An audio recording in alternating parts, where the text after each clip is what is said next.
বাড়িতে সব কিছু করছে নবীজি। আর এই বাড়ির ঠিক সামনে এই যে এটা হচ্ছে যেখানে লেখা আছে এই যে WC9, এটা হচ্ছে WC-তে এখানে হাম্মামখানা বোঝানো হয়, মানে ওয়াশরুম।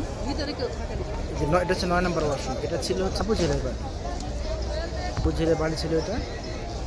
আবু জেহেল ছিল ইসলামের একজন শত্রু। নবীজিরও চাচা ছিলেন, যদিও তিনি ইসলামের শত্রু ছিলেন।